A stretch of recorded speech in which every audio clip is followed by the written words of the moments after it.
Hello everyone and welcome along to One Hub Racing Season 26, round number 4 as we head to the Circuit Zandvoort, home of either the Orange Papaya or Max Verstappen fans. It's a Dutch Grand Prix here in the P1 tier and we may have a sprinkle of rain coming up in the main race. My name is Jess Ball, one of your lead commentators for this evening, and joining me back after a week off is Mr. J. Cole. Jack, how are you doing and welcome back? Thanks so much, Jess. Yeah, no, I'm all good, thank you, and I hope everyone is having a good Sunday as well. It seems like I missed an absolute cracker of a race last week, so I'm quite disappointed about that, but I suppose there were other needs that happened with that. So, yeah, I'm glad to be back for this week. Looking forward to seeing how it's going to go around in Zandvoort for this evening.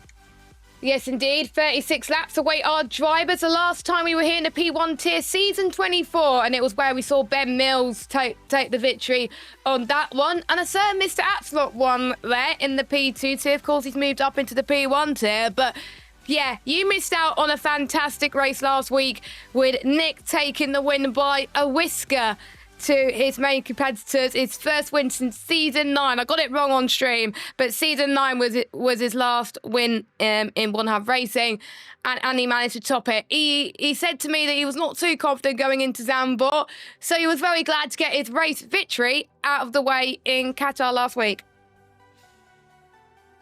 Yeah, I mean, that's what I'm saying. The only race that I've missed out, and we've had somehow Mr. Nick Egan actually win a race, so I'm a bit disappointed that I missed that one. But no, I'm happy that he has managed to get himself back on that top step, and quite surprising in terms of the actual driver's standings as well. The driver that hasn't won a race yet, of Craggy, is the one that's sitting on the top of the standings with that. Senna, I don't know how he's managed to get himself down in the second, but it looks like it's a bit of a two-horse race at the moment with those two, only separated by 3 points, if I'm not mistaken.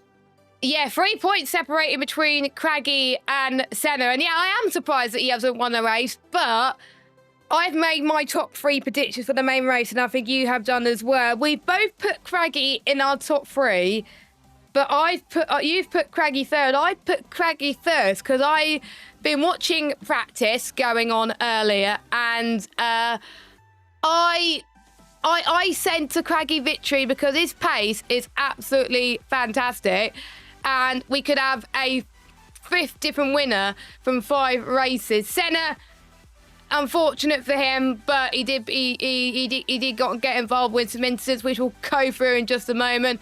Marco the same as well. He would have won, but he got a 10-second penalty. Casper with a podium as well. He's back on form in 4th.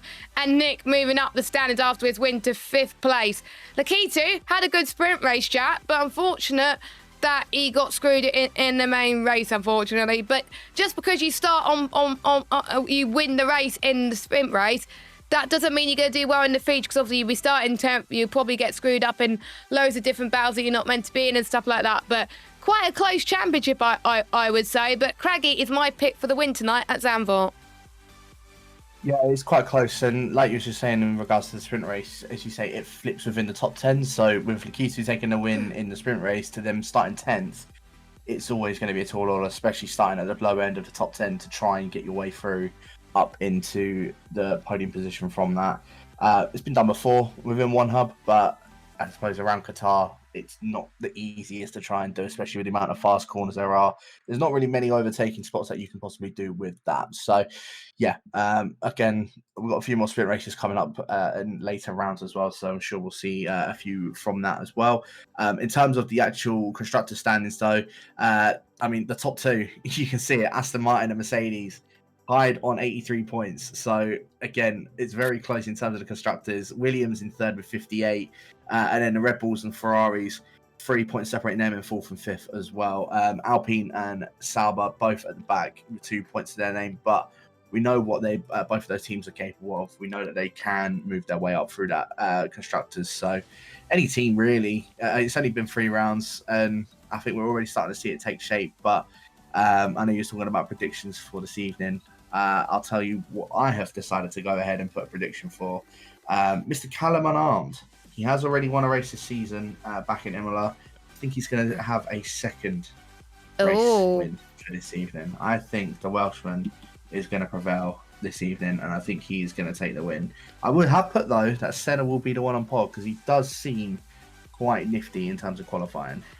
Yeah, I've seen it was a pre-season race in the first ever, well, just before the first ever round, actually. So we had a bit of a sneak peek on Senna's pace on F124 at the beginning of the game cycle, but bear in mind there was a lot of patching and everything. But he was looking good in qualifying, as I need to turn my game audio down because it's very, very, very loud. But yeah, I'm not surprised you put Senna on pole because I think he can move up the order. So Malvin and O'Sheen got involved in quite a few incidents last week, then picking up loads of penalties to begin with. Not going to go through how much. If you want to go through all of them, look on our Discord site. You can look at the stewards' results because there were loads to go through in one sitting, and we will be here all night. But without further ado, it is qualifying, normal qualifying proceedings with an 18-minute qualifying session. 17 drivers out on the track. And luckily for qualifying, at least, we do have a dry, clear qualifying, no threat of rain in the qualifying session anyway. So we will see what happens as majority of the drivers are out on the circuit, Jack. Yeah, they certainly are. I think the one that's furthest along is one of the Hasses, I think, actually. The only Hass that's here this evening, Mr. Jonas Olbrock. Funny, actually, I was looking through the standings earlier. The only one, or the highest one without a penalty to their name within the standings is actually Jonas Olbrock, and he's sitting in 12th in the standings. So that's quite interesting to see all of those. But riding on board with the Hash driver, making his way down in towards turn number 1, braking just after the 100-meter board, before the 50-meter board, keeping it in 4th gear, keeping it nice, and it's tight through the first corner, through turns 2 and turn 3. Turn 4, in real life, you want to take the high line, but on the F1 game, because they haven't seemed to figure out what gravity is at the moment, you can keep them inside line, making their way now through turns 5, turn 6 and turn 7, all flat out through here. Down the hill in towards turn 8 at the end of the first sector. 24.74, Jonas Olbrock, not a bad sector time for the first sector. Now through the elusive turn 9 and turn 10, can be quite easy to catch people out through there. Now again, turn 11 can be a bit of a tricky turn through there. It's a bit of a throttle catcher, shall I say. If you try and go a bit too early on it, then you are destined to spin out on that one. End of the second sector for Jonas Olbrock, 48.8 in total with that. So only a couple more corners left to go, one more braking point left to go, and now the rest of it is just flat out through here on the banking section, which was redesigned a few years ago for Zandvoort. Up towards the line comes Jonas Olbrock, and the first time that we've got on the board is a 110.2. Not a bad lap time, I've got to say, and we'll see what a few of the other drivers are doing, as I think O'Sheen coming across the line and pips that by 0.5 of a second. My prediction for pole is going to be in the 108. I think 108 is going to be the pole time. We've seen that from Craggy in practice. I think we've seen that from Senna as well. And speaking of Craggy, he goes up to the line and he proves my point perfectly. And so is the other Aston Martin of Lakitu. And so is Senna as well. So 3 drivers already in at the 108, and we're not even started qualifying properly. We got 2 of the Ferraris in 5th and 6th. We'll go and talk about the Ferraris in just a minute with their rivalries, with Marco now crossing the line in 4th. I was not expecting 2 or 3 drivers to be in the 108 with only a few minutes gone in qualifying. Yeah, so, I mean, like you say, it's very close already within qualifying, and like you say, it's only been 4 minutes so far, so it's very nice to see. I think Casper put a lap time in the board, but not an actual lap. I think he actually might be getting a little bit of a tow from Senna. I think as he's going down towards turn number 1 after that as well, so we'll see what the Finn's able to do as he's making his way up towards, or in the middle of the second sector. I didn't actually get to see what his sector time was, but hopefully that bit of traffic out in front of him isn't going to cause any issues. I think that actually might even be Entity. No, sorry, that's not. It's Marco, I think, just on a cooldown lap behind him. Oh, in front of him, sorry. As Casper, 24.5 seconds up on his time. So he definitely made a mistake within the second sector. I think, like I was saying, that turn 10 and turn 11 can very easily catch someone out. But here we go. Casper, around the final corner, went out a little bit too wide out on that curb. I think that's going to cause him a bit of time loss. He's still going to attempt the lap, though. Let's have a look and see what he does as he comes across the line. 109.2, only 0.3 of a second off of his teammate into the top 5. Not a bad time for Casper. I know he can make an improvement on that, though. Malvin, unfortunately, he was on a lap, but he unfortunately invalidated in sector 1, which was a bit unfortunate. So he's going to have to go again. I think he's going to burn, I think, a bit of his, well, pretty much go into none and then probably go out again, just like we saw with Casper. So he may not be fast to start with, but at least he can improve a little bit. So yeah, I think he's going to go again. He's speeding up, so, and I can see his battery usage going up and up. So here he goes then, about to start his other run. Unfortunate for him to get so many penalties from last week, but to be fair, he's got to be a bit more careful with instants, especially around a track which is just so tricky to get right in traction, and how narrow it is and how hard it is to overtake. We've even seen in the P2s here that even if you just make one little mistake and just go for a big gamble, sometimes it just does not pay off, as Malvin goes through towards the end of the first sector now. Keeping it calm and collected, 24-4 in the first sector. I don't know what it is in comparison to everybody else, because when it says purple first sector in the map, it doesn't transpond to overall. It transports to the drivers around him. Jason, I'm quite surprised that he's retired out there on circuit at the moment, because he hasn't got an engine penalty. So I'm a bit shocked as he's retired out there. So a driver that I was expecting him to do well in around this track. Unfortunately, he's going to get his race off to a bad start, but he's good in the rain, so hopefully he can continue that. Yeah, we'll see what he's able to do. I know he said that he's feeling quite nice in the race from this as well, so we'll see if he's able to replicate what he was saying at the end of the race for this evening. But Malvin just coming up towards the line now, a little bit of a scruffy lap, but I think even though it was looking scruffy, it was still good enough, a P5 for the McLaren, so very nice lap time from him. Jonas Albrecht as well was just run on board with him previously. He made an improvement on his time, kept in P13, but is now only a couple hundredths behind Oshin. Mike as well, unfortunately, I saw he invalidated out of turn number 1 and on his last lap, so he is probably going to be going into the pits to gear up for another lap. I think Curry is gearing up for a lap himself on that kick Sauber as well. And the key to the German that won the sprint race of last week, of course, well, the old head, I think, as a lot of people would like to describe him in one hub. We'll see what he's able to do, as he is just making his way up towards the end of the first sector. A few cars just sort of moving in and out of the way. 600s up on his time. Be good enough at least for pole position if he keeps that momentum going throughout the second and third sector. Has a little bit of a slide though, as he absolutely smacks the curb out of turn number 9, and so now making his way around to turn number 11 now as well, taking as much curb on the outside as he possibly can, chucking it into overtake for a very brief second to get the traction out of there. 1600s now up on his time, and at the end of the second sector, so this will be an improvement from the looks of things if he has a very good last corner. Let's have a look and see what the German's able to do. Bit of understeer going through there, a bit wide out on the final corner as well. I don't know if it is going to be an improvement for him, as Marco goes up on top with a 108.7. Nikita, is he going to match that one? He doesn't. He does an improvement though.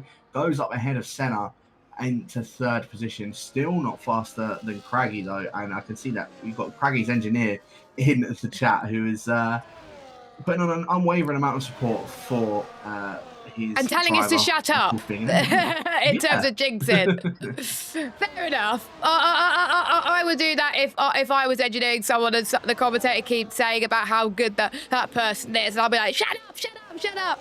As Craggy goes into second place, 2 10 shy of Marco. Marco hasn't even won a race yet, but we do have a few home favourites going into this one. Of course, Senna is his home Grand Prix today. So is Barrett.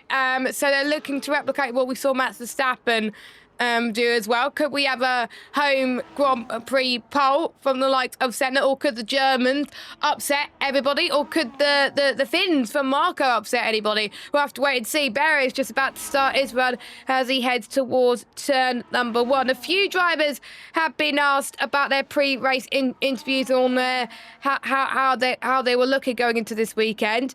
Barry says his practice is going well with his teammate, but he thinks that the very trite twisty circuit will throw up all sorts of different strategies, especially if the weather throws a surprise or two. And he hasn't really practiced that much, but he said it'll be a lot of fun. He's going through towards the middle sector now, flicks the car through in 6th gear. Very nicely done, very nicely caught into 4th gear on the apex as well. And I think some people will be lowering the ride height a little bit just so they can ride the curves a bit more. And he's doing I think he's going to try and gain quite a few more places as he heads towards the final few corners. 9/10 up on his previous best, so I think that's going to put him. He's still going to remain in 15, but still he's going to probably be in the 109, which is what we want to see in this P1 division this evening. Barry goes up to the line now. What's it going to be for the Dutchman? It is going to be a 109.552, which puts him in 13th. Yeah, not a bad time from Barrett either. And again, we know that he can be a bit quicker around this circuit as well, so we'll see what he's able to do. My pick for the win for this evening, Mr. Callum Arms, just coming into the pits now, not setting a decent time for his standards, I would have thought anyway. 109.4 so far for the Welshman. His other Welshman of Ivan Mike is actually, I believe, on a lap at the moment through the second sector. So he's a little bit out of line with everybody else here, but he is out on a lap and seeing what he's able to do as he makes his way up towards the end of the second sector. 48.7. It's going to put him, I would want to say, around his teammate, actually. 109.4, 109.3, I think we're going to see from Mike. Of course, it's just under 7 minutes left to go. As I say, he's a little bit out of sequence, but I don't think that's still really going to stop Mike from finishing this lap off as he makes his way up towards the line now. D-rating up towards the line he comes.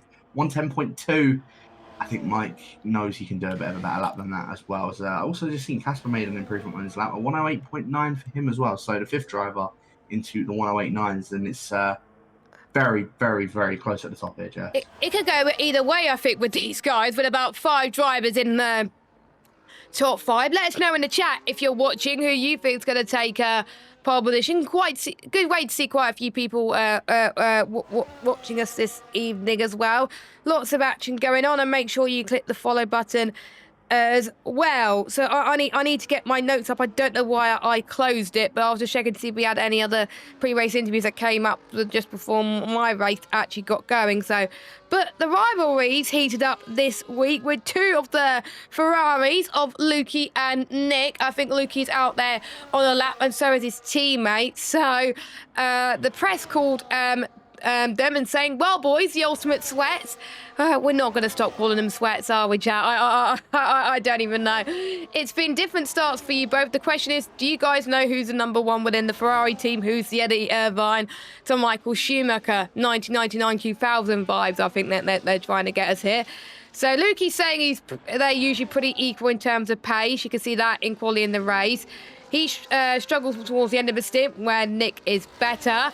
And he said number 1 driver usually depends on the situation. For example, in Qatar, Nick was on for the win and Lukey's race was going badly, so he agreed to hold up a couple of drivers as long as he could so Nick can build a gap. And he said he won because of me. And Nick saying, Lukey who?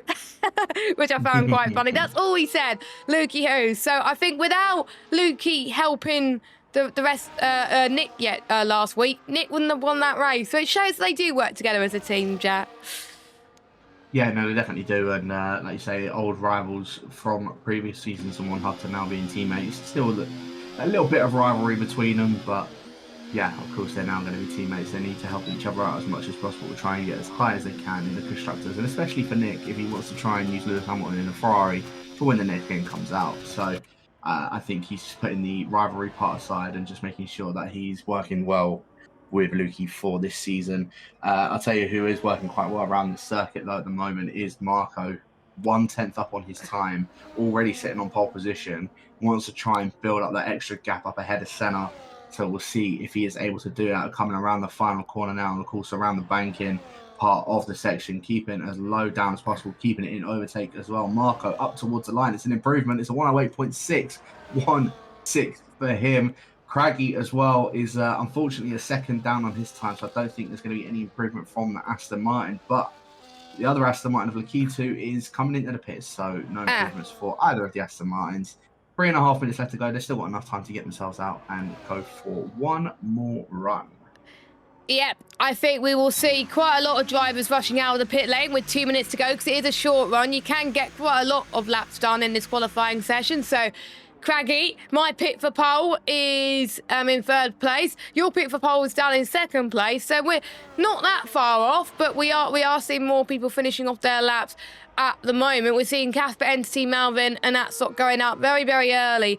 Atslot was a bit worried he was going to be way off the pace of the rest of the drivers. Then he found out that his brake was stuck at a decent amount where it was braking all the time. And he managed to fix that, and he's back on his normal pace again, which is really, really great to see. He's in the 109s. I don't think he said he will be up near the top guys, but if he could get the pit stop right and time it right earlier on with the adaptive weather system that we've got, this could be interesting for him. Atslot's just about to start his lap, probably one of the earliest drivers to start a run. I do believe one of the Williams is doing so as well, of Entity, so he's going to come out, whereas I think his teammate Marco is going to come into the pit lane. So mixture of strategies about people going out now to do their final runs and some people leaving it a little bit. If I were you need to go out now. So the ones who just come into the pits, they hardly have any time at all. Yeah, I don't think they'll. Marco might just about make it if he just changes the tyres very, very quickly, unless that is his all done and dusted. But his teammate Entity is just making his way towards the end of the first sector, 500ths up on his time. Not looking like a bad lap so far, but of course the second and third sector is where it's really going to count for the Williams driver. He's keeping it quite nice and tidy so far as well. Keeping it in fourth, keeping it in third as much as possible, trying to get the best traction as he possibly can throughout these last two sectors. Yeah, we'll see what Entity is able to do, as he's in fact a 10th and a half up on his time, so this will slot him just ahead of Craggy and between himself and Senna. So we'll see if Entity is able to keep this one up within the final corner. Does go very deep though in towards the final corner, and I think that's going to cost him a significant amount of time. Let's see Entity as he makes his way up towards the line. It's going to be a 108.999, so just scrapes into the 108.9s. Very satisfying. I think only jumps up. Yeah, it's very satisfying, but only jumps up the one position. I think he's not going to be too satisfied with that one. No, I don't think he's going to be too pleased. I think he wanted to score a little bit higher, but his main situation is that he could improve on the race, because the race pace is where I think he stands. Oshie do very well in fourth place right now. I couldn't see if he improved a bit on this middle sector. According to my timings, his middle sector was pretty much exactly the same as Oshie, 2 steps up in the middle sector once more, heading towards the final few corners. And I can't remember what the corner names are, so don't ask me, but it's around about turn 40, 50. Casper has retired and who's binned it in towards the exit turn 8. So that is not ideal for Casper, as Oshie heads to line P2 for Oshie, but bad for Casper. I think the Irishman's starting to find a little bit of form around the Zandvoort City Circuit, so we'll see what he's able to do when it comes into the actual Grand Prix. Marco, unfortunately, just missed out on the line. He had only just crossed it as it went to checkered flag. Lakitu is riding on the grass, being a bit of a lawnmower, so he's not going to be finishing a final lap. There is a Haas coming across the line. That is Jonas Olbrecht. 2.5 temps up on his time, probably looking to put it into P13. He does indeed, beating out Beret so far. Beret is just making his way up towards the line, as well as another, I think it was the RB of Mike. Makes an improvement, but it's not enough to jump him off of the second to last grid spot there. Beret as well, as Craggy coming out across the line for himself. Championship leader goes up and stays in a P4, 108.961, so no improvement from Craggy. Obviously, Oshie has done his time. I think that is Marco out on pole, unless Nick can somehow pull one out of the bag. No, he jumps up ahead of Axel, but only into P11. So Marco, our pole sitter for this evening. And like you say, Jess, it's a bit of a wet race to start with, if I do believe so. Yes, indeed. Adaptive weather system. Well, we were going to go through it after qualifying, but we'll give you a sneak peek now if you're watching P2. So it starts off wet in the intermediate conditions, but not for very long, around about 10-15 minutes. Then we go to light cloud, and then we go to clear. So it's only going to be wet for a certain amount of time. People are probably relieved that it's not the full wet conditions that they were hoping not to happen. So this is going to be intriguing for all the drivers involved. When they're going to pit, what is going to be the best strategy for them. And when a track that's very hard to overtake, if you're good in the wet, that's going to be so ideal for you. And I know Marco was absolutely brilliant in the wet. Around the outside of the S's around Jeddah, I could see him maybe get his first win in one hub. We'll have to wait and see. We had 4 different winners this season. Could we get a 5th? I think we could. I think there's definitely a chance of having a 5th winner in one hub for this evening. Like you say, Marco and Oshin as well. Oshin, I don't know where that's come from the Irishman, but he's put it in the 2nd position. So those two at the front row, of course, Senna and Craggy, the 2 that are fighting for the championship, in 3rd and 4th just behind them. So any chaos could ensue as they make their way in towards the first turn. And of course, Aaron Zandvoort, not easy to overtake whatsoever. But as I was saying, Marco taking the top step for the pole position. Does the Finn, Oshin in 2nd, Senna in 3rd, Craggy in 4th. Having a little bit of love in the chat as well. Nikito, the other Aston Martin in 5th, with Casper in 6th, Entity in 7th, with Malvin in 8th, Lukey in 9th, Callum in Arms, My Pike for the win for this evening, starting in 10th, not very good from him. Nick in 11th, with Axlock in 12th, Jonas Albert 13th, Berry in 14th, Curry in 15th, Mike in 16th, and Jason not putting a qualifying lap in the board. He's going to be starting at the very back end of the grid. So we'll just await the lobby restart to, of course, go ahead. And whilst do the lobby restart, quickly just go through, of course, each of the sponsors for this evening. I don't think we've done it yet, so may as well just go through them now. Of course, big thank you to Next Level Racing for sponsoring the winners for One Hub this season. Of course, you can see on your screens, one of the drivers could be winning one of those lovely racing chairs. So when we do the stream at the end of the season, make sure you tune in for that one as well. As well as, of course, winning a pair of Pure Sim Gear gloves or socks from Pure Sim Gear. That'll be the combined fastest laps and pole positions. I believe at this moment Senna is leading that. I could be completely wrong, but I think he might be leading that, or it might be the P2 champion. So, P2 leader is the one leading that at the moment. I think it's Salal. So one of those two leading might be that, Rich, actually. Again, I don't know. It could even be Rich. Yeah. Well, we're not going to say. We're not going to say pretty much. But anyway, carry on. Again, keep an eye out for the end of the season, and you never know. Vespa Team Gaming, of course, we're seeing them in the chat as well. Big shout out to them for providing a premium T-shirt, of course, for Camk's One Hub Rankings prize. Again, big thank you to them, as well as the Going Gets Tough award.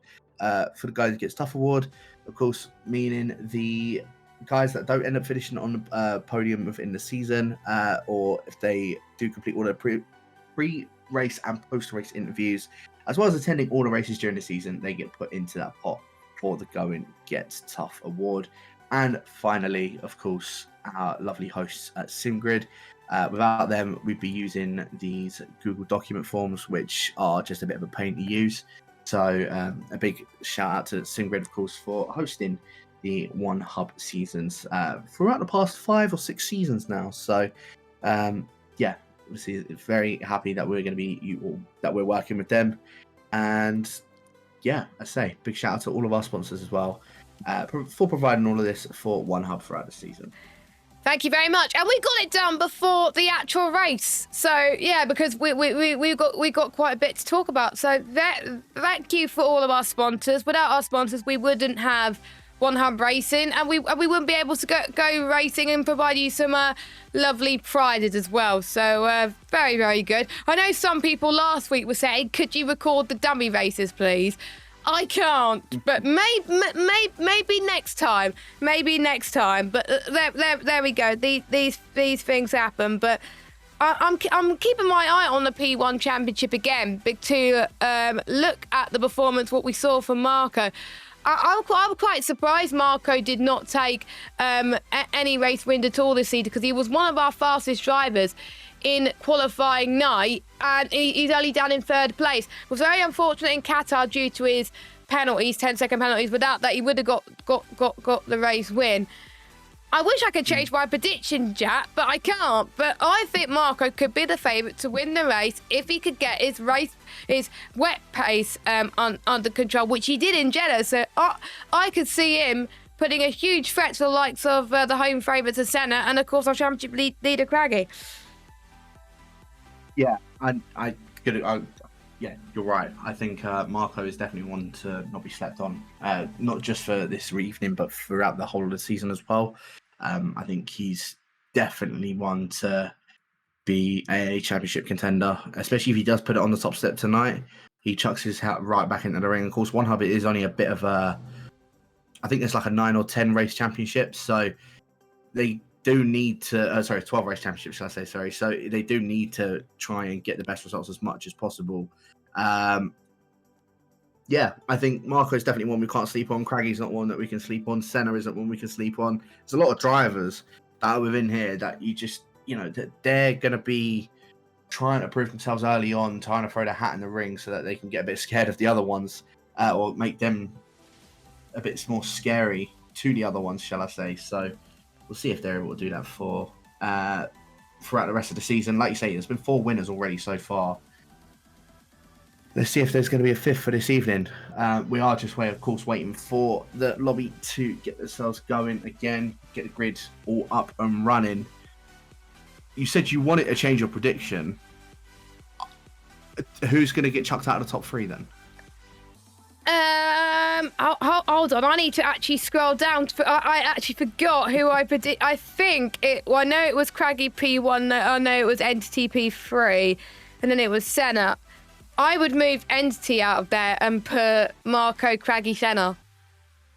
That's what I would do. But I wouldn't. I'm not changing my prediction though, because the rule is I make my prediction at the start before qualifying's even happened, and it does not change. But if I was to change it, that'll be that. But we both got our poll predictions completely wrong. So cause I was not expecting Marco to put up the gates there. But there we go. I was about to say, yeah, that's he's completely proven both of us wrong.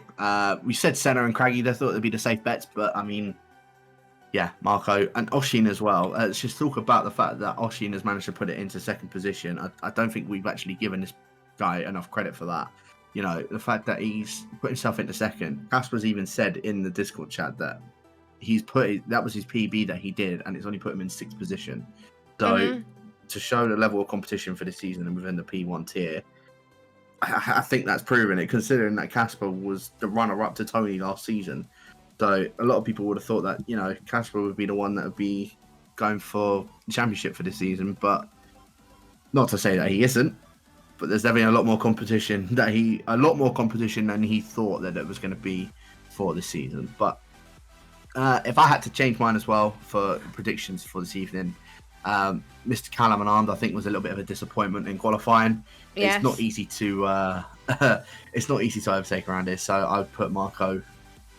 I'd actually slot him into 2nd. I think it would be Senna that is going to take the win, Marco 2nd, and Craggy in 3rd. But again, we'll see what's going to happen within this race. As I say, we're just waiting to get this one, waiting for the drivers to ready up. I think Lukey has actually done that. So when the drivers do ready up, we can of course get this underway.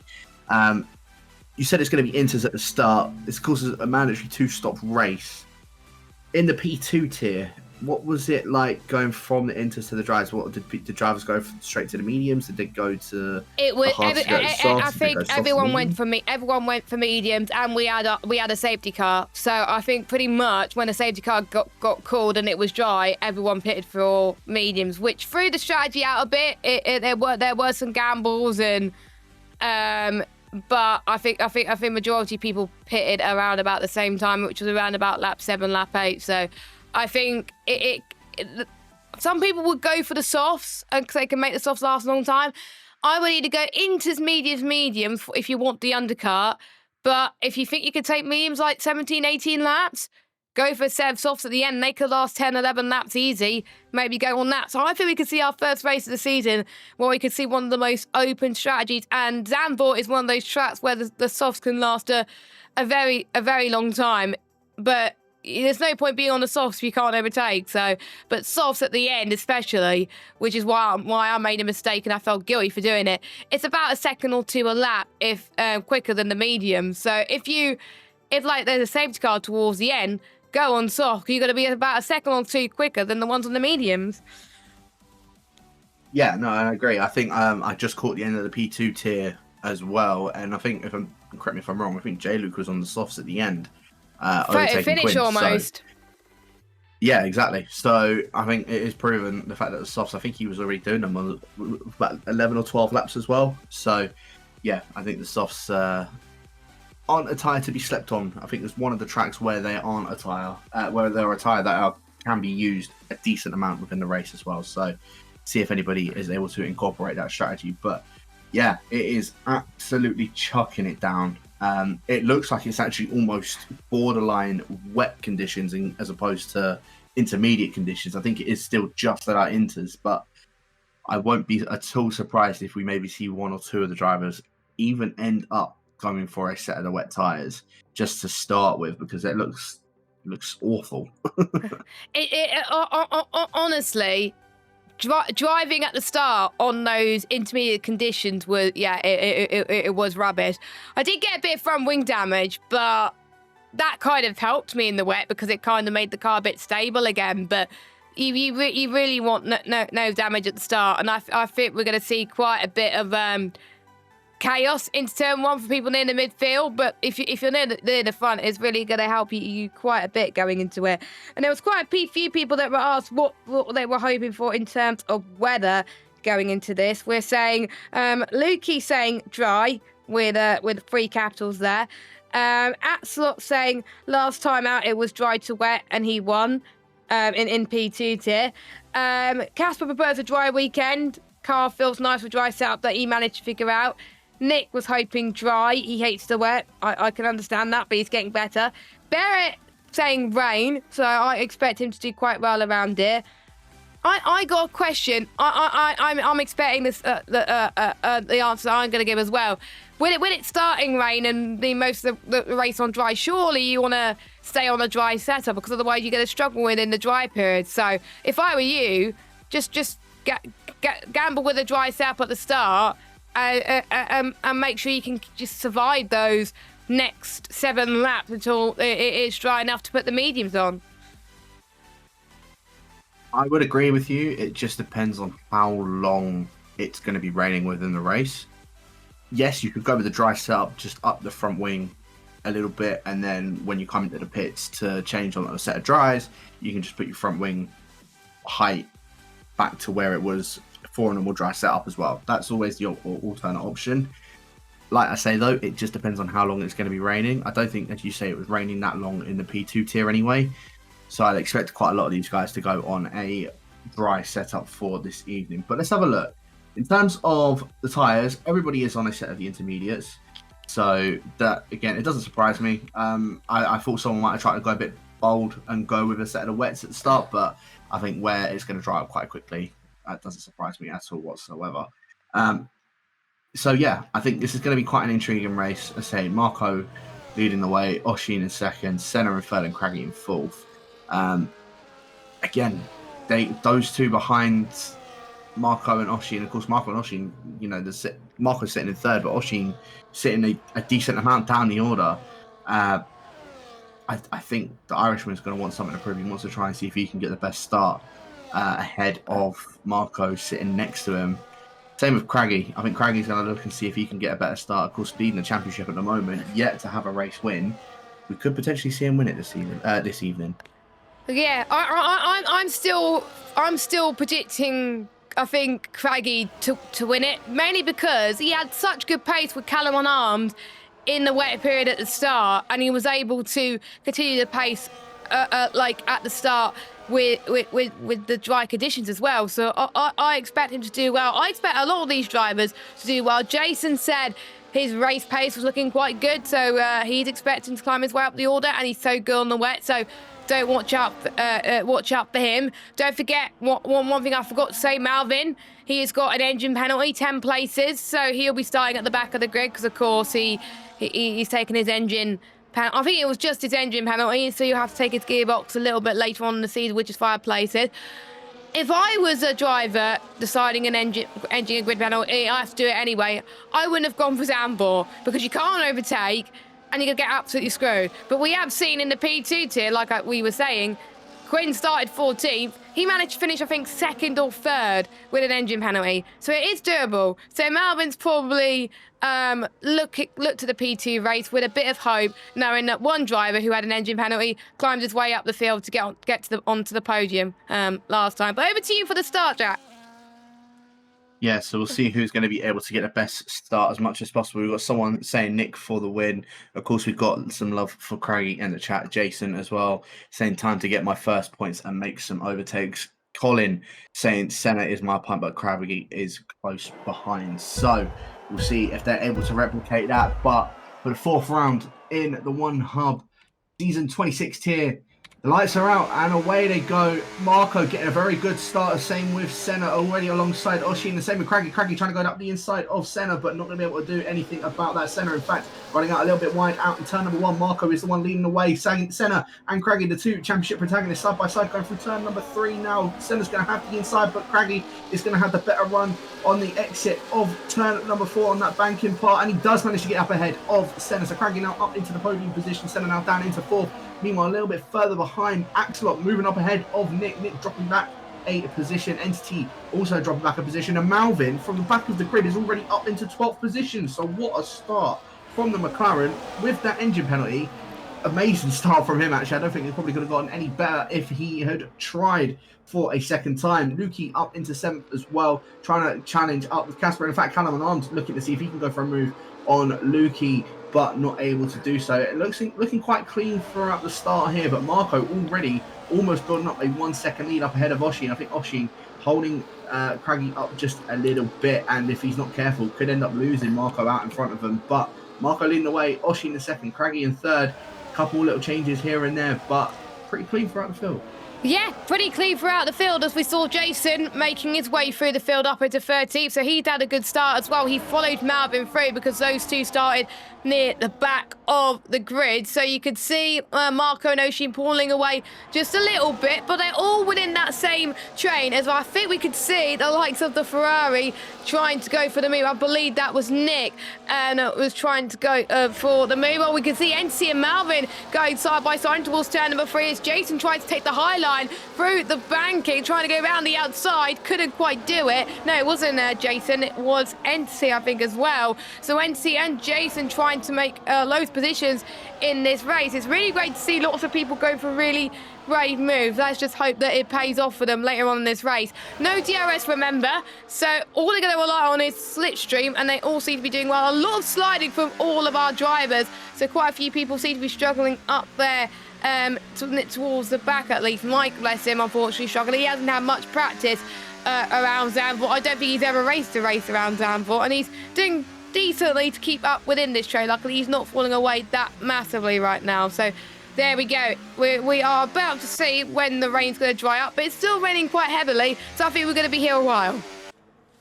Yeah, I think we will be here for quite some time, and the top 3 have already pulled away. Senna somehow has lost out a 1 second gap to Craigie. So after having a bit of a bad start from Senna, he is already out of that 1 second gap from those top 3. Craigie might be ironing up a move on the Irishman out in front of him on Oshin, but Oshin's just still holding quite well actually so far in 2nd position. Lakitu, I think, is also going to see if he can look for a move on Senna at some point, but then you've got the other Mercedes and Casper just behind him looking to pounce if Lakitu does make a bit of a mistake. Just looking at the position changes so far as well.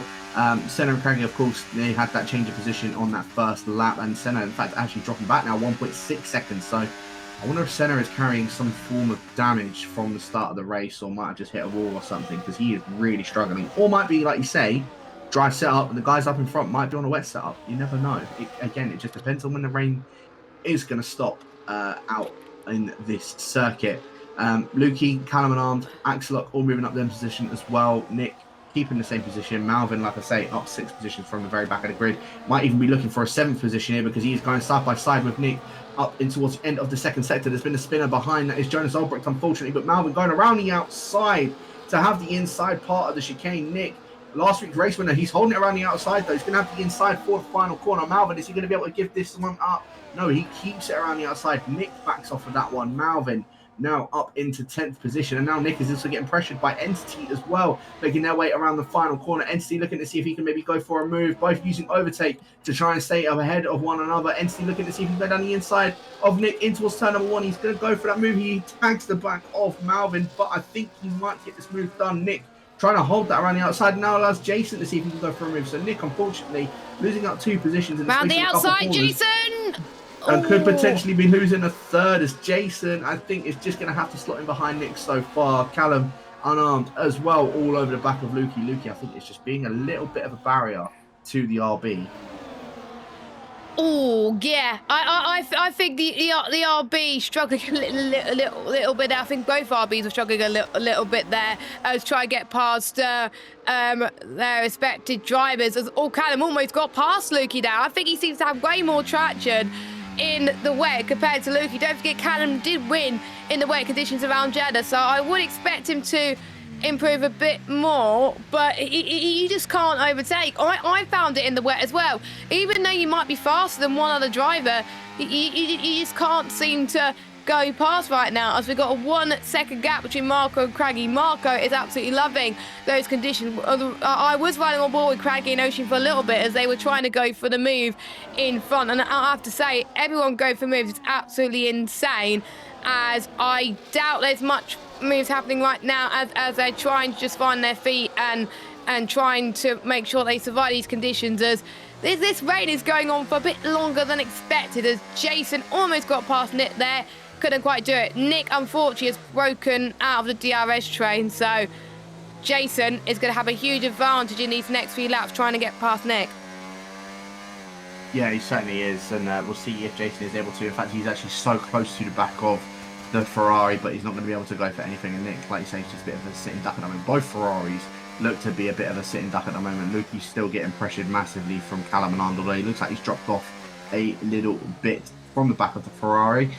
The rain's eased up, and in fact, it stopped raining now, so we might already That was quick. It was very quick. I thought it had gone for at least another few more laps, but yeah, the rain has already stopped. So we'll see when it's going to end up drying up. And of course, apologies, we also missed that move between Craggy and Oshin as well. So Craggy up into 2nd, 1.5 seconds now behind Marco. Like you say, Marco is just loving these conditions, and it just shows in terms of his lap time as well. But I think we're going to start to see Jason's hit the wall, and he's hit Curry as well. Oh, Jason, can't he get any more bad luck as he comes into the pits?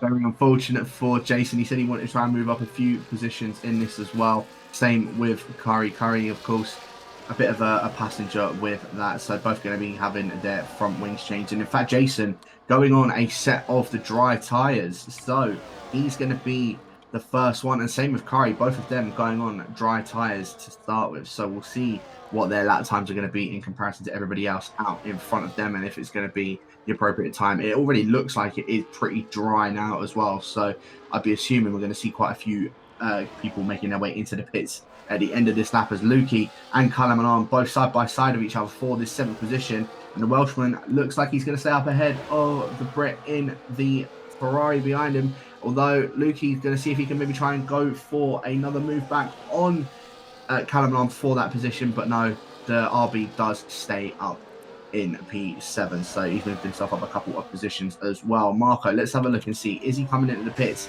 No, he is too not. slippy. Oshin, yeah, I think it is still too slippy from the looks of things. Curry looks like he's struggling coming out of the pits. Oshin setting the fastest lap of the race so far. He's quite happy just sitting behind Craggy for now as well. So yeah, I think the Irishman's just he's quite content. I think he's just going to wait for DRS to open, and as soon as DRS is enabled, we'll see if he's able to maybe make a move back on Craggy for that 2nd position. But yeah, Marco is just in a league of his own at the moment. I think you can still see a bit of spray. Of course, it's hard for us to see on the PC because I've turned particles off, which means you can hardly see much of the spray that the PS and the console drivers can because they can't turn particles off, which is probably good for the wet conditions, so they know roughly when the wet rain's gonna drop down a little bit. I'm seeing the gap start to, yeah, it's definitely not inches at all. You can see the gap increasing between Barrier and Mike right now, so I doubt it is dries just yet. So I think a few more laps needed before going on to those dries. I think I'm already seeing the proof of the pudding that Barrett is not gaining as much as he would have liked. Maybe it was a lap or two early, as Marco's proven our theory correctly, as he's just set the fastest lap. Oshin, though, taking a gamble, Jack. He's coming in. So Senna, so's Nikita, they're all making their way into the pits to go on and set the dries a bit early. So quite interesting that they're making a bit of an early call. Could be jeopardising their race. It could be a masterclass of a strategy. I suppose the early time will tell within the next couple of laps, as Melvin and Entity now both going at it once again, side by side with one another. Got the lap car of Curry just next to them, but Entity has got himself up into now 7th position. But Melvin trying to go for a bit of a switchback on turn number 4, that a little bit of a bank in as well, but doesn't manage to. An Entity getting that 7th position, getting that position back off of Melvin. So good racing between a pair of them. But yeah, quite shocking that those 3 made their way into the pits a bit early. Oshin versus Nick, I think, is what we're going to see in terms of the timing wise, and you can just see, in fact, Oshin is starting to catch up to Nick, so it might have been the time to make their way into the pits. It's quite even at the moment between them, so I'm going to be under the assumption the rest of the guys that are on the inters, we're going to see them in at the end of this lap. Yeah, I think we could see them go on to the dries at the end of this lap, because we see how Oshin was able to gain so much. Marco is probably being told that by his engineer, Craggy too. Casper's thinking, nope, he's staying out. Okay, Casper's staying out. Callum's thinking about it. Everyone else apart from Casper is going in. Has Camber made a strategy disaster class, or has he worked out well? Then we'll have to wait and see. Let's watch Oshin as he comes towards the final corner now and the start-finish straight. Let's see how much he can gain on the rest of the field. A bit of mixture of strategies. We've got Marco and Axelot and Nick going on to the set of the soft compound and the tyres, which I think is quite smart for them. Oshin, DRS enabled. So that's worked out well for Marco and Craggy, and maybe Oshin as well. But pretty much is status quo, apart from Casper. But you can see the cap coming down massively. Casper's pretty much screwed at this point as, oh, what's happened there? Lakita's lost quite a few positions. Yeah, I think he just had a bit of a slide going through turn 4. He's now almost side by side with Axelot, and Axelot, like you say, he's on the set of the soft tyres, but not going to be able to get through on the German. Craggy, of course, now within that 1 second of Marco, I think him staying out. Him and Marco both stayed out anyway, so that's fine. Craggy, though, DRS is now wide open against the Finn.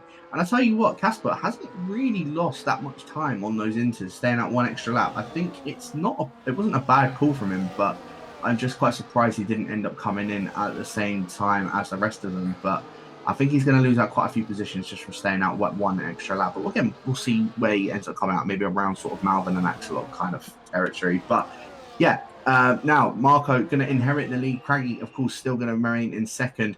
With that DRS, he's not going to be close enough to get into the black of Marco with yellows. So, no safety car. He's retired in the pit. Another retirement for Curry there, unfortunately. Yeah, very unfortunate for Curry. So that's our first DNF of round number 4. Very unfortunate for the Finn in the kick Sauber. And I was saying Casper was going to end up around sort of Axelot and Malvin. He's in fact only come out half a second behind his teammate of Senna and on the softs, and it's 2 lap fresher than Senna's and Oshin's tyres. So Casper's not one to be ruled out either from the looks of things. No, he's not. On the set of the soft tyres, the softs, like I was saying earlier, could last forever around this track. I think, especially with these damp conditions, maybe 12 laps. So that could take to about lap 22. And then if we get a safety car, he could then go on to another set of softs. So could we see a double set of the softs for Mr. Casper and maybe Marco as well?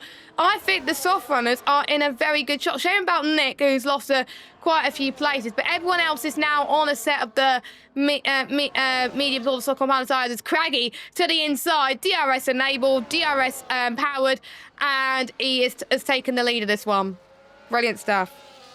Yeah, so Craggy now up into the lead of the race. I'm sure his engineer is going to be quite happy about that in the chat, and I'm sure we'll see that very, very soon. Malvin setting the fastest lap of the race as well. And in fact, going for that move on Lukey, 4P8 through turn number 1. Has the inside line, and a little bit of a tap on Lukey as well. Hopefully it hasn't damaged his front wing. I don't think Malvin thought that, well, I thought that he was already a full car ahead of Lukey. And Lukey having a spin out of turn number 4 he's as out of well. the That's him race! out of the session. That's probably going to Safety cause car. a full course safety car. So, Craggy and Marco had that 5-second buffer to Oshi, and Oshin's probably counting his blessings now, the fact that that safety car has come out. Do you think, Jess, we're going to see a lot of people coming to the pits for a set of hards to go to the end? Or maybe a set of the mediums, because I know mediums can last. It's really tough. If it was, it came at a bad time, Jack. I think if it would have come out probably 3 or 4 laps of later, then maybe mediums to the end will be fine. But this is our first safety car. I think we had one on the VSC. I don't know. I know some people would risk it, but I know the hards could last forever, but they're an absolute nightmare, especially around a damp track. So I think some people would to get their 2 stops out of the way. Craggy, I know Craggy would do this. He's going to a set of the mediums. For goodness sake, he did that in Imola, and that worked in his favour. So of course he would do that. Marco, I think, will do the same thing. Yes, he does. So that's his 2 stops complete. Oshin, though, going on to a set of the hards. So Craggy, I think, has pulled off a really great strategy, because we know he can make those beams last to the end, and he could defend like a madman. So I think Craggy got a very good shot at this one. Top 4, though, staying out, including the home favourite, ERT Senna. Yeah, so those 4 all staying out. The 2 Mercs are now making it a 1-2. Callum Armed in 3rd, of Axelock in 4th. Craggy, of course, the first one to do his first set of 2 pit stops, shall I say. A lot of other guys are making their way into the pits as well. The only people that are now yet to do 2 stops around this circuit are the top 4. Either Mike and Jason, but I think Jason has actually disconnected from the session, so we'll try and get back in as soon as possible. But yeah, top 4, I'm quite surprised none of them made their way in, especially at least one of the Mercedes.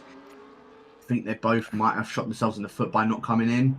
I'm not surprised that a few people going for a set of the hards just to be on the safe side, but the mediums, I think, is the higher risk, high reward. So we'll see if they're able to make that reward work for them. I'm liking Zambor in a way, isn't it? Because we've got mixture of strategies. I don't think we were gonna get this in any other chat, and we think some people think that means we're gonna get to the end. Some people think hards are gonna get to the end. And Nick gambling on, so I doubt that's gonna go to the end, to be honest. But Nick just wants to gamble, gaining so many positions, to be honest, and maybe just hoping that more hell breaks loose and he can go on to a set of the mediums. Oh no, I thought he was going to go on to a set of the hards then, but no, he's not. He's staying out. So there we go. So we'll run for your order then as Jay goes into the pit. I think Jason's going to go on to a set of them hards, I'm guessing. So we've got Senna from Casper, from Callum from Atslot, Craggy, Marco, Oshin, Lakitu, Malvin, Entity, Nick, Mike, Jonas, Barrett, and Jay is your order at the moment, as Jay does go out on mediums. Yeah, I think actually that was his AI, so he's put his AI's actually put him on a set of mediums. So I wonder if that's going to be an indication that maybe the mediums are the way to go to the end of the race, and he has just joined back into the session as well. So hopefully he'll get back in his car as soon as possible, catch up to the back of the pack, and then we can get racing straight away at the next lap. But yeah, the top 2, Senna and Casper, they need to do a bit of a miracle to hold on to this 1st and 2nd position. Of course, you've got Callum Unarmed and Axel behind them. There'll be a bit of a buffer to Craggy into Marco and Oshin, but I don't know how long they're going to last to be able to hold up ahead of them, especially considering that they also then have to make a 2nd pit stop as well. I think those top 4 are going to gamble on another safety car, because if one does come out, I think it's going to be their only saving grace to at least get a decent set of points for this evening. But they're not coming in at the end of at the start of that first safety car. I think it's going to come back to bite them a bit later on. Yeah, I think it could, but I'm almost certain that they're going to hope on something that's happened to like what we saw in the P2 tier earlier, and a safety car comes out like just before the softs became the more viable tyre.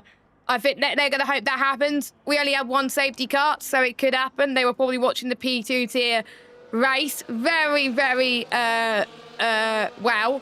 So, but these things happen, unfortunately. So anyway, Senna And I think that the teammates are going to work quite well. But here we go for the second time tonight. We're going racing here in the P1 tier. Senna pulls away quite well, but it's Callum who tries to go up the inside in towards turn number 1. Craggy is the net race leader, tries to go around the outside in towards turn 1. Quickly comes turn number 2 very soon. Axelot is not going to give up without a fight. He's going to defend for its life as it now becomes turn number 3. Almost a bit of a slide, but Craggy goes round the outside now. Through 4, and you really want to be going full throttle, still side by side once more.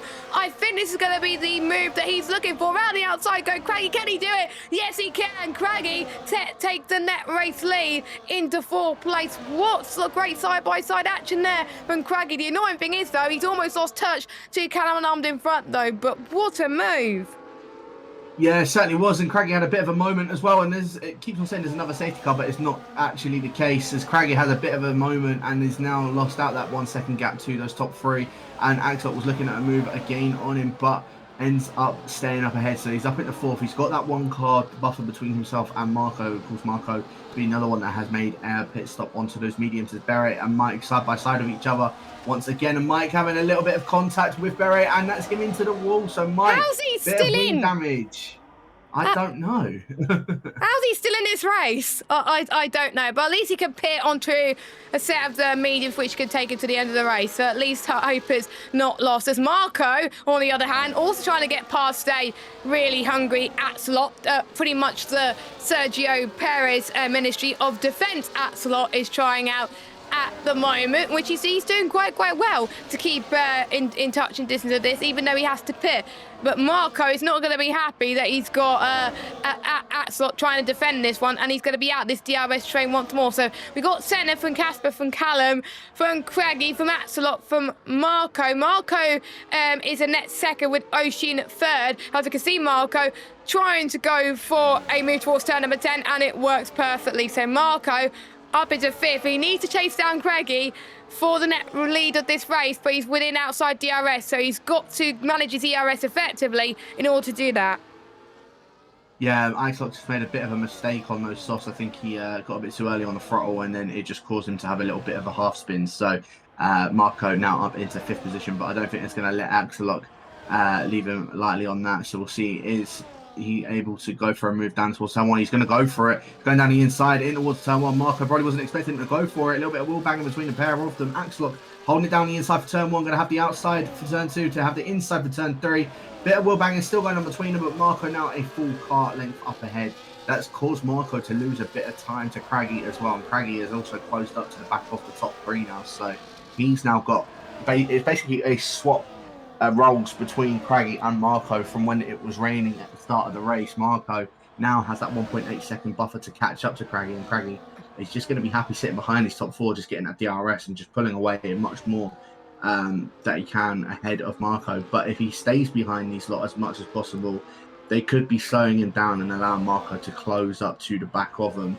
A little bit further back, though, it looks like there's a great battle going on between Jay and Entity, both side by side of each other. And Jay was saying he wants to move his way through the field, and that's exactly what he's doing. I think he came back in 14th, and he's now up into 10th position. He has got a penalty to his name, though, and he realised Entity has damage. Yeah, Entity has front wing damage. It looks like on the left-hand side as Malvy's out the race. Ooh. Oh, did he have contact with Barrett? Looks like safety car. Second safety car, and those guys that didn't pit early on, I think they're having I think they might be laughing a bit more now, because that's allowing them to make that pit stop. So we'll see. Yeah, Nick is coming to the pits, chuck on a set of the mediums. Berry is definitely going to be coming in because he's got that wing damage. Jay is coming as well, and Entity, of course, getting his wing fixed too. So yeah, those guys all making their way into the pits. I think luckily for the guys out in the lead, they hadn't caught up to the safety car yet, or they've gone past the line for that safety car anyway. So they're not going to be stuck behind that whilst the other guys have made their pit stops. The guys that are on the hards, you could see the pace difference between them and the guys that are on the mediums and the softs, and it was significantly slower.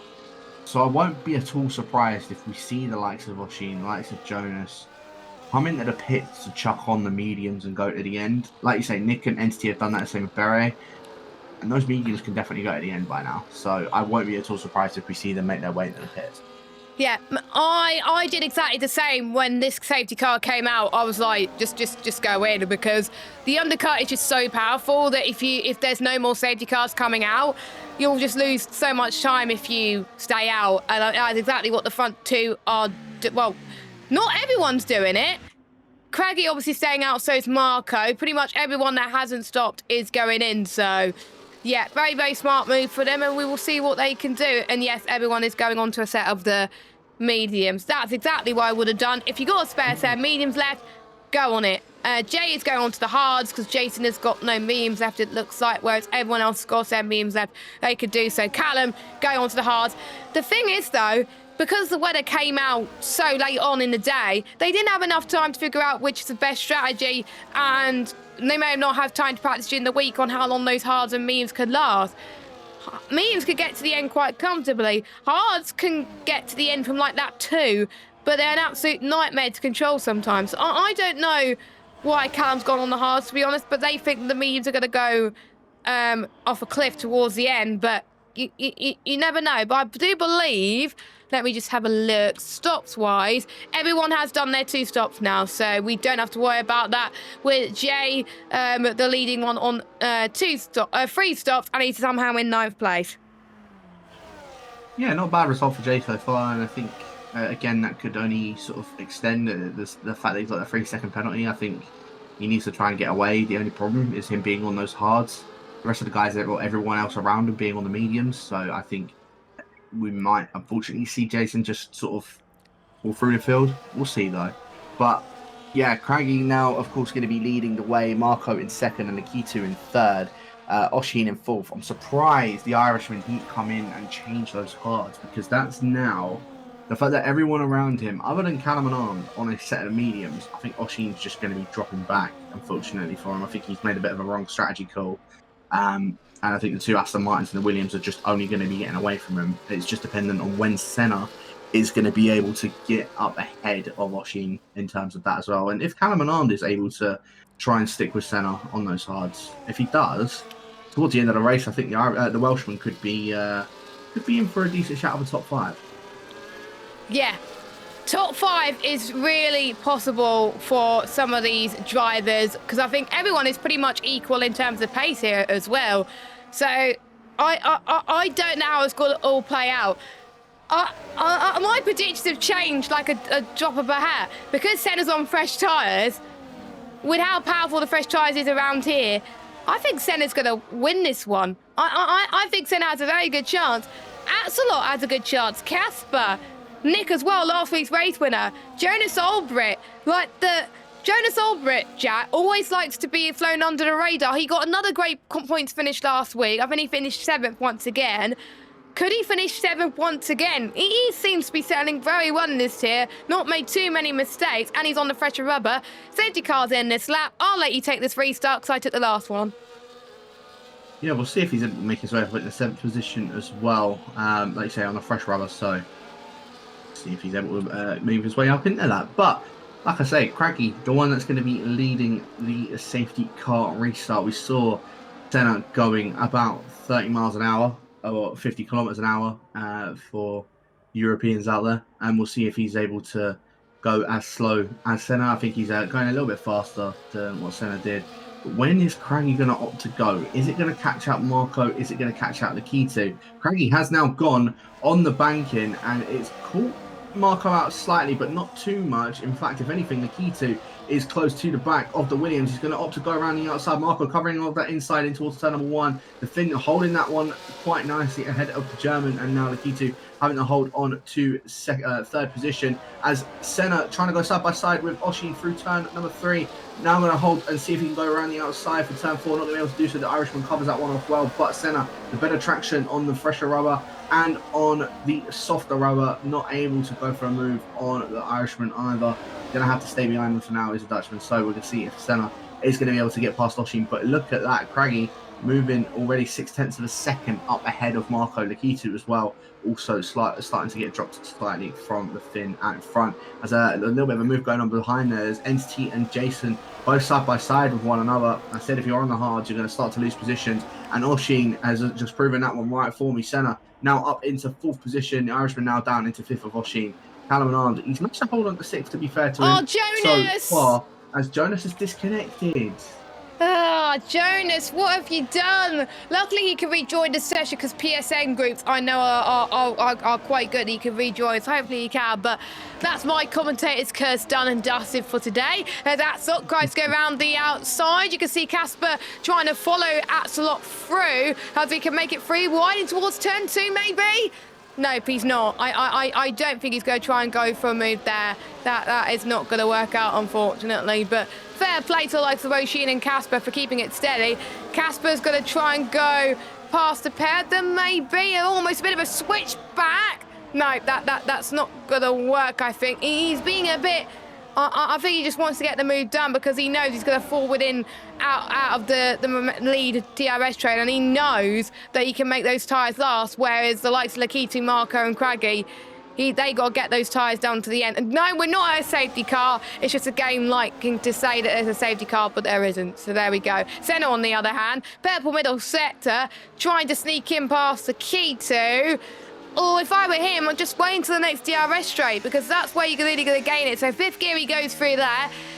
Doesn't claim too much that right-hand side curve. I think Senna, try and get that slipstream that he needs to. Here he comes, Senna to the right-hand side. I think he's going to take P3 away from the Lakitu. And, oh, there's a bit of a risk there. Senna does get the fastest lap of the race so far. And I think Senna's got this one in the bag, I think. Yep, he has. Senna is up into 3rd.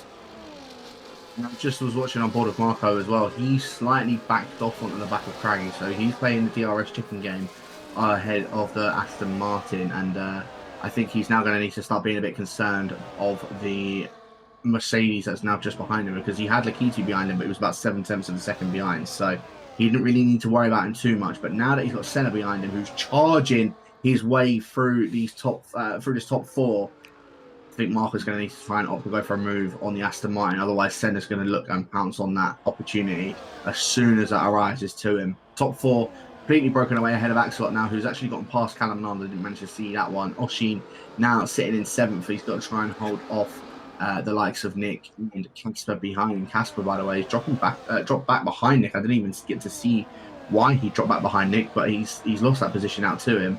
But the top 4, let's have a look. Marco, is he going to opt to now go for this move on Craggy? He is. Craggy's going to hold it down the inside in towards turn number 1. I think just lets that one go. And Marco going a bit too deep into turn 1, but holds off into turn 1 and puts it into the lead of the race. Craggy now down into 2nd. He's got Senna and Lakitu all over the back of him. Those top 4, that scrap is just going to continue going constantly for the next few laps. I see a F1 Alex in the chat. Hello, how you doing? I wasn't expecting you to be in the chat. I hope you're doing well.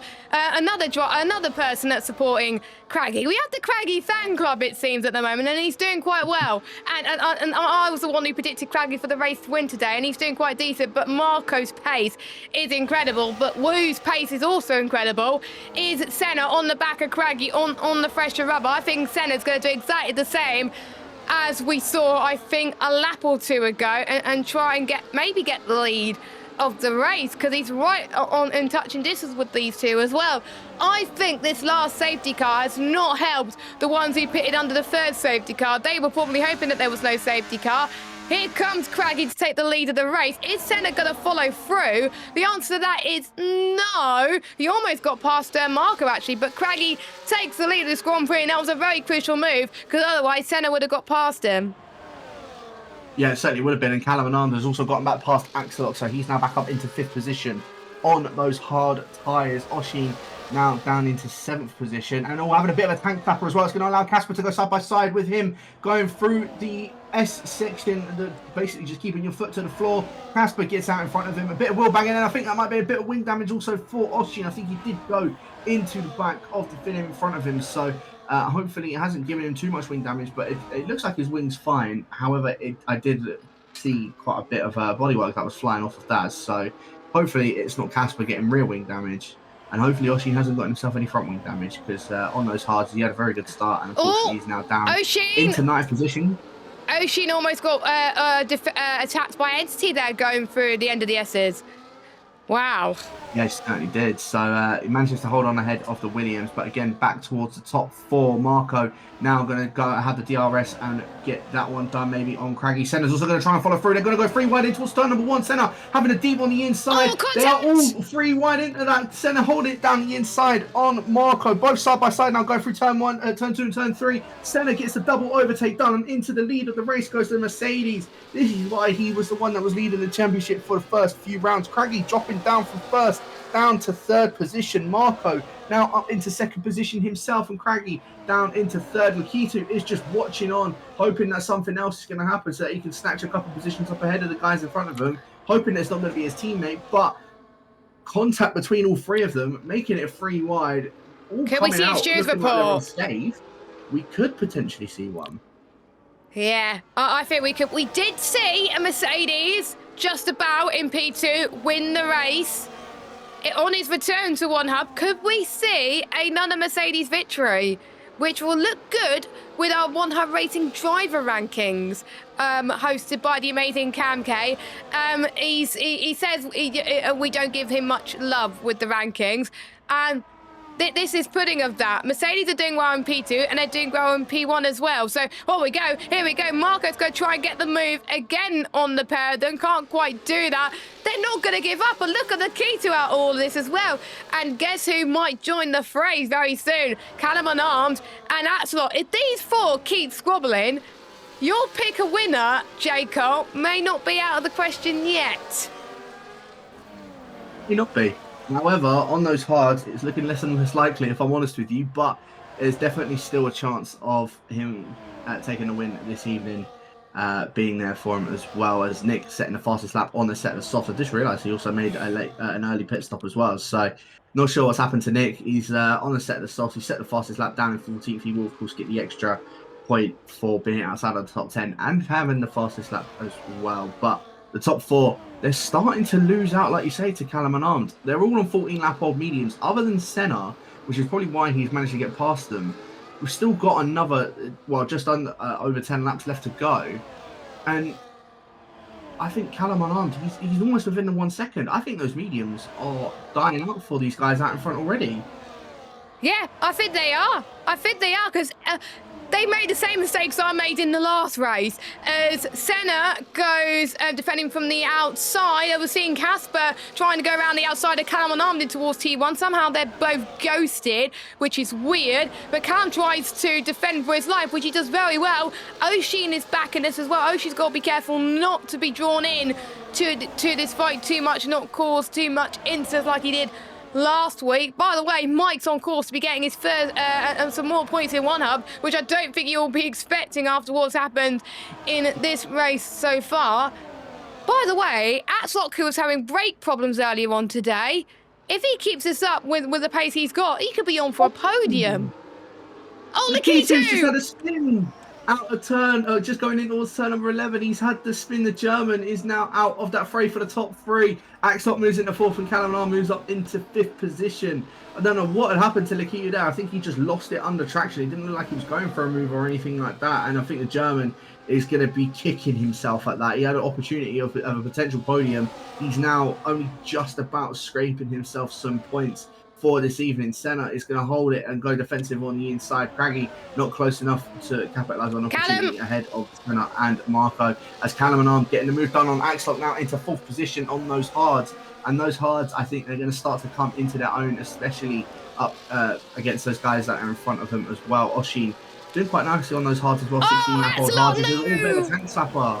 And that's Casper up into 5th. Axlock dropping into 6th. He might even drop to 7th. Oshin, I thought he might have tried and gone for a bit of a switchback, but no, holds on behind Axlock for now. Callum Unarmed is going to be leading that charge to try and catch up to those top 3 again. Yeah, I think that Callum Unarmed's chance for the win is not over, and it's not over. And even though we said, oh, we're regretting these predictions, I don't think you'll be regretting Callum Unarmed, your pick for P1. And who was your pick for P2? Was it Craggy? Or was it someone else? Senna. Oh my God! If you get this right, I don't know what I'm gonna say. I've already had a rubbish race. If I'm gonna get my predictions wrong, it's gonna be unreal. Anyway, Craggy tries to go once more for a move on both Marco and Senna. If I was Callum unarmed, I would try and snare a sniff out of this. As we can see, Senna trying to defend for its life and takes the lead of this race. What a move from Senna. Craggy second, Marco in third. I don't think Marco was expecting that. Now the gap is coming down between Casper and Callum. If I was Casper, work with Callum to try and close in on the top three. I think Casper has just got the better tyres anyway, so he's going to close up regardless to those guys in the top three. I don't know what happened with Marco there, because he looked like he was the one going for the move on Senna. I think tried to go out a bit wide, and I think Senna might have just broken a bit too late. And then Craggy trying to go down the inside. He obviously got the move done on Marco, but it's now up to Craggy to try and go for the move on Senna. So this is really heating up now towards the end of this race here, Jess. Callum unarmed now all over the back of Casper, as Casper, of course, as you say, got past Callum unarmed, going down in towards turn number one. Axelok looking at a potential move on Callum, but not going to be able to go for anything. And Oshin now getting pressured by Entity as well. We haven't really sort of spoken much about the two Alpines as well. They're holding nice and pretty in 9th and 10th and going to look and get a decent amount of points as well for this evening. But here we go. Again, top two now scrapping it out. Craggy going down the inside of Senna. Senna tried to cover the inside, but not enough. He's now going to go for a bit of a switchback on the Aston Martin down in towards turn number two. They're both side by side going through turn 2 and turn 3. Senna's going to have the inside for turn 3. Craggy the inside for turn 4. Craggy's going to hold it around the inside, but Senna's going to have the better traction coming on the exit of that. They're still both side by side going through turns 5, turn 6 and turn 7. Senna's going to have the inside, but Craggy looks like he's got the better traction. I think Senna's going to be able to hold on to this one going down the hill. Bit of contact between them. Craggy goes out wide, allows Marco to go through. Casper now goes through as well, so Craggy's now down into 4th position after all of that. Craggy down to 4th. And that is because he's been on those tyres for 18 laps. I think Marco's going to be left vulnerable here. This is great news for Senna. We could be on for a Mercedes 1-2. This could be almost a repeat for what we saw in P2. Apart from the Ferraris are nowhere to be seen. Sorry, Nick. Yeah, no, down in 14th, unfortunately, for Nick and Lukey out of the race as well. After having a spin out of turn at number 4. But here we go. Senna holding on to the lead of this race, but Marco is now going to have the overtake on Casper. Might even try and follow him as well, of course, on the fresher tyres than his teammate. In fact, they're both on the same amount as Craggy's gone down the inside of Casper in towards turn number 1. Casper's going to have to give that one up. Craggy now back up into 3rd position. Callum unarmed is also looking to see if he can pounce on it, especially with those hard tyres only being done 13 laps on them. The guys that are on the medians up in front, their tyres are going to start to degrade a bit more now as well. So at some point, maybe Callum unarmed could be getting himself onto this podium. Yeah. I don't think he's going to win. I think the win's going to go to Casper at this point. Casper has been wanting that win for weeks. He was complaining that he was feel like his form is going a bit downhill, and he feels like if this is the track to win it, it is Zandvoort. He has seen, he even had some motivation from J-Luke that won in the P2 tier earlier on. So if we could see a Mercedes win here, that will be absolutely golden for the team back at Brackley. And I'm sure the Mercedes team are going to be jumping for joy right now as we're about to start lap 32 of 36. As there's a lot of action going on, it's hard to keep up. As we can see Senna trying to go up the inside. Here he comes. There he goes. Now it comes the outside line. Senna takes a lead once more. Casper, if I were you, just take a back seat out of all this. Same with Callum unarmed. Axel could still have a shot of winning this one as well, but Senna takes the lead from Craggy, Marco and Casper. As we can see, I think it was Craggy trying to go around the outside. I don't know what happened there to one of the cars. That almost allowed Axel to try and go for the move. I don't know what's going on, but I absolutely love it. Casper, I think, just getting in his own head. I think he had a bit of a tank slapper coming out of turn 4. Callum unarmed has now moved his way up into 4th, and he's trying to challenge Marco for this final podium position. But Casper going back down the inside into turn 10, not going to be able to do so. And Callum unarmed, the Welshman, is going to be able to hold on ahead of Casper for now. The whole of the top 8 are all within this DRS train. Oshin now going for the move. Entity going for the move, not on just Oshin, but also trying to see if he can go for it on Axelok as well, holding it around the outside. in towards the final chicane, but he's not going to be able to get that done. And Entity gets the move done on Oshin, so Oshin now down into 8th position, but Entity up in the 7th. Axelot also had that little bit of a tank slapper as well. Now we're going to see another lead change go on here. I think Senna is a bit more ahead of Craggy than what he was before, and so I think Senna's going to be able to hold on a bit more comfortably through this lap. But on that next lap, with all of these 8 cars here, there are so many. I think Tony has said this as well in the chat. There are so many egos within this top 8. Tony all of knows. These are going to try and go for some sort of Tony knows as well. They're all going to try and go for some form of move. Going down towards turn 1 on this next lap. It's just who's going to be the one that comes out on top of it. Tony probably thinks and probably relieved that he's probably not racing these guys, because he probably would have not known what to do. Of course, Tony, a former P1 champion. I hope you're doing well, my friend, of course. Still racing, though. In league racing still, but not in one hub, because he's always busy on the Sunday nights now. How could you? Only joking. Who knows? I want to try and get an interview with Tony, actually. That will be quite good. Tony, I see you in the chat, but we got a few more laps to go of this one. Make sure you give it a like. Let us know in the chat if there's any mods in the chat. Maybe put a poll on who's going to come out on top, because put your answer on the postcard, because I'm not even going to know at this point. Entity breaking free of this DRS train, I think, and he's going to get absolutely swamped once more. But we got a change of lead once more. Craggy round the outside in towards turn number 1, but Senna covers off very well. He's got to defend to the inside, and he does that with ease. Senna takes the lead for now, and this could be a crucial decision as to who's going to come out on top. Callum on arms almost had a bit of a tank slapper going through the exit of 3, now going towards turn number 4 they go, and 5 and 6, a really tight left, right, left coming up. It's like the car wants to drift. You're up and down, side to side, like a roller coaster. As Callum unarmed is about 1/10 behind Marco. Callum is probably thinking, I want to get a move on. I want to get a move on now. But he's on really old tyres, as Jonas has left the session again. Axelot trying to get a move on Oshin. Oshin, I think, has made a mistake. Yeah, he has. He's now down, dropped a second behind Axelok as well. And Entity, of course, earlier on in the lap, getting past Axelok. I think it was going just at the final corner as well. So very good move from Entity to get him moved on there as well.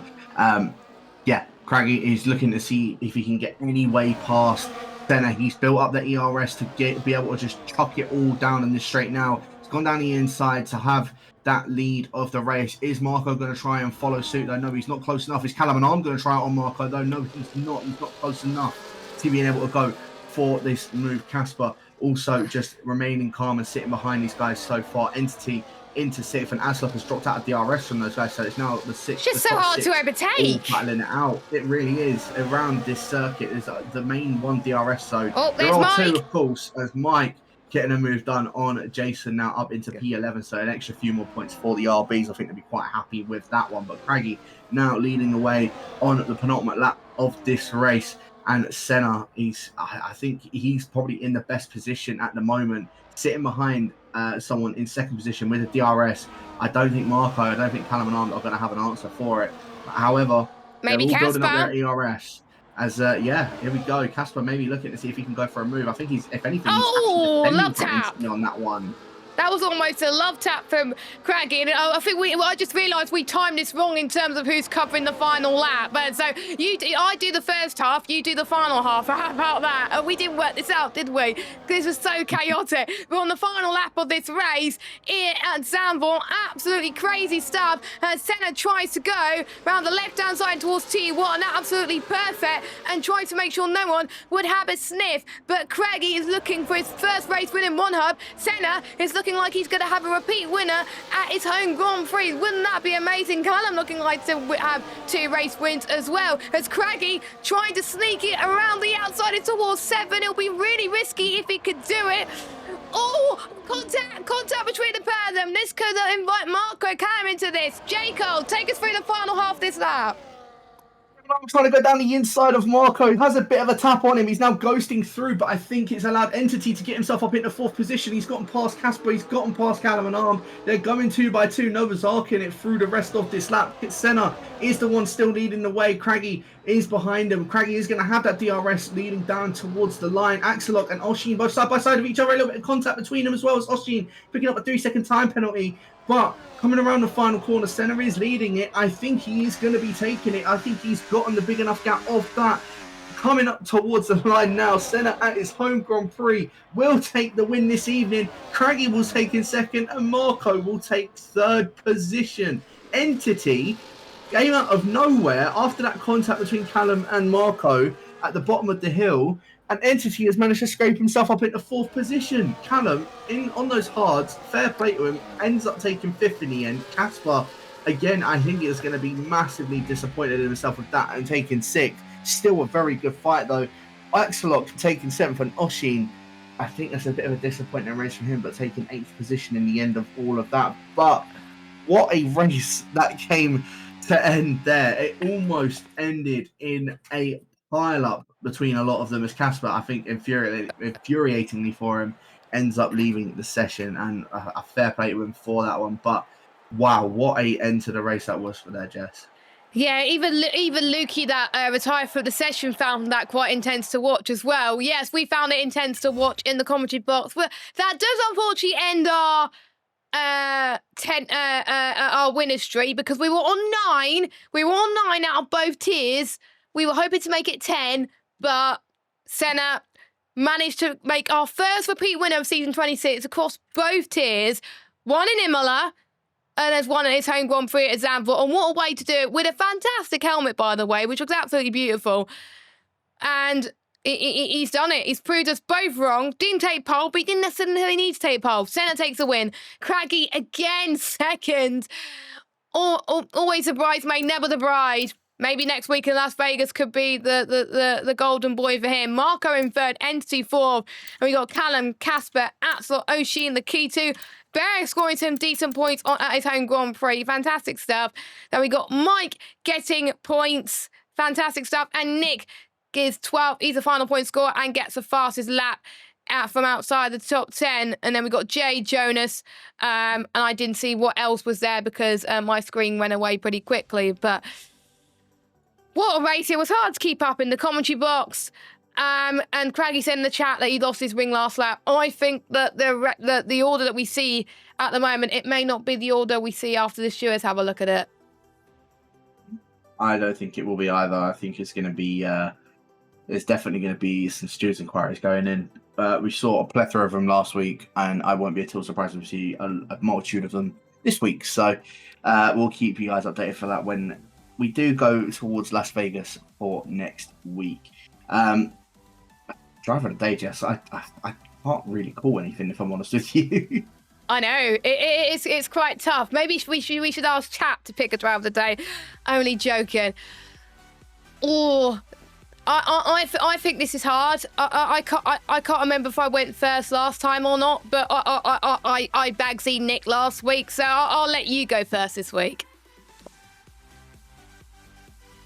I'm gonna go with someone that you thought was going to get podium, but didn't in the end. Callum. Just missed out. No, just missed out. I think Entity gets my driver of the day vote. And question for Entity. Oh, I don't even know, to be honest with you, because I think he was just driving quite a calm race. So I guess my question is, he was having quite a nice calm race. You saw all of that chaos happening at the end. Did you think that you could have maybe gotten yourself onto the podium after all of that chaos was ensuing, or was you just happy finishing within the top 5 for this evening? Good question. Good question. And NTR, I had to say, drove fantastically today. And again, another one of those drivers who I predicted could do well. He had no wing, I think, towards the start, and he finished P4. So not bad for NT at all.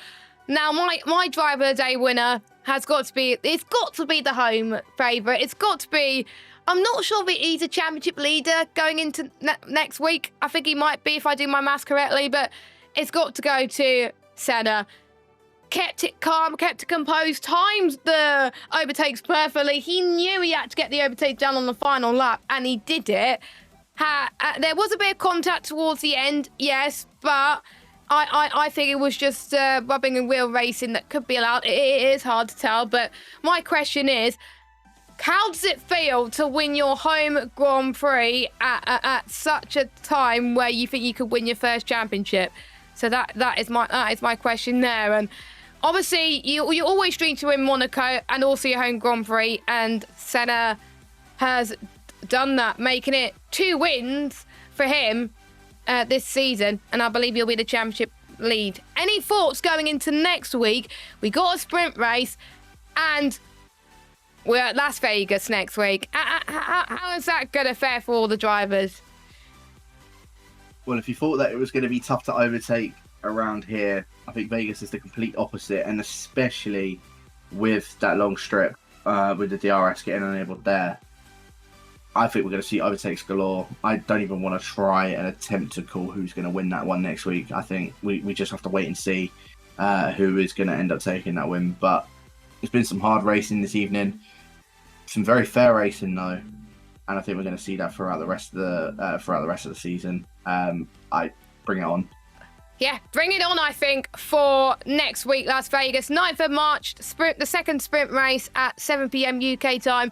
Once again, thank you to those of you that have been watching live or post-event. We absolutely enjoy your presence. Make sure you check out our sponsors, SimGrid, Next Level Racing, Vespa Team, Pure Sim Gear, and Mental Health Foundation. It is good to talk. I know some people have had bad races, but really want to pick things up as they go to Las Vegas. Maybe we could see Lakita picking up his second sprint win of the season. We know the Las Vegas strip's going to be powerful. I think low downforce is the key here. So I think the ones who have got low downforce in their blood is probably going to do well around here. Could we see a threat of rain? Rain is quite common at Las Vegas. I think we can, potentially. But I hope not, because I have to be racing in there too. But I've been Jess Ball, he's been Jaco. We're going to try and recover from this one because it was absolutely fantastic.